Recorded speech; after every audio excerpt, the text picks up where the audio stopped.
तो अमित शाह और मोदी जी मिलकर योगी जी को हराना चाहते हैं। ये वीडियो बस लास्ट तक देख लेना, आपका दिमाग हिलने वाला है। तो सेंट्रल गवर्नमेंट यूनिवर्सिटी कॉलेजेस के अंदर यूजीसी कोड लेके आई है, जिसके अंदर जनरल वर्ग को क्रिमिनल और कमजोर वर्ग या दलितों को विक्टिम मान के चला जाएगा। एक इक्विटी स्क्वाड नाम का ग्रुप भी कॉलेजेस में घूमेगा, जो ये मेक श्योर करेगा कि कुछ भी केस हो तो जनरल का बच्चा जेल तक जरूर जाए, क्योंकि फेक केस करने पे यूजीसी कोड के अंदर कोई सजा नहीं है। अब ये इतना खतरनाक क्यों है, इसके लिए आप SC/ST एक्ट का डेटा एक बार जान लो। पहले कर्नाटका हाईकोर्ट, फिर इलाहाबाद हाईकोर्ट और यहां तक कि सुप्रीम कोर्ट ने भी यह माना है कि SC/ST एक्ट का इस्तेमाल ब्लैकमेलिंग के लिए होता है, क्योंकि as per the data 75% of the मुकदमे यहां पर केवल फर्जी होते हैं। यहां तक कि पहली क्लास में पढ़ने वाले एक छात्र को भी इस काले कानून के अंदर बुक किया जा चुका है। अब यहां पर मोदी जी की जिम्मेदारी बनती है कि इस काले कानून को थोड़ा रैशनलाइज किया जाए, जिससे एक तरफ तो दलितों को न्याय भी मिले और दूसरी तरफ इसका मिसयूज खत्म हो जाए। लेकिन उन्होंने किया क्या है, वो यूजीसी लेके आ गए ताकि अपर कास्ट के बच्चों को जेल तक जाने में कोई प्रॉब्लम ना हो। सिर्फ कॉलेज और यूनिवर्सिटी नहीं, अगर हम यूपी की बात करें तो यूपी के अंदर अपर कास्ट का पॉलिटिकल डोमिनेंस खत्म करने की बीजेपी लगातार कोशिश करती है।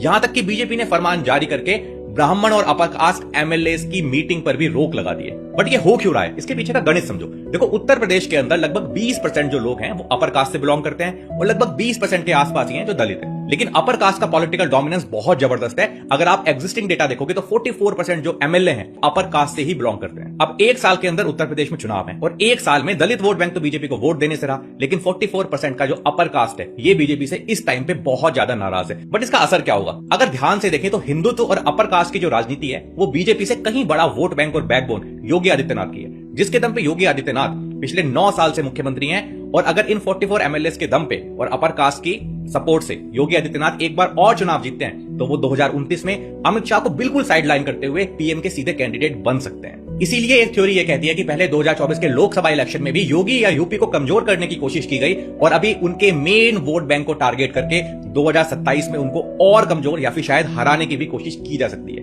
वैसे 2029 में अमित शाह और योगी आदित्यनाथ में से आप किसको पीएम देखना चाहोगे, कमेंट करके जरूर बताना। जय हिंद।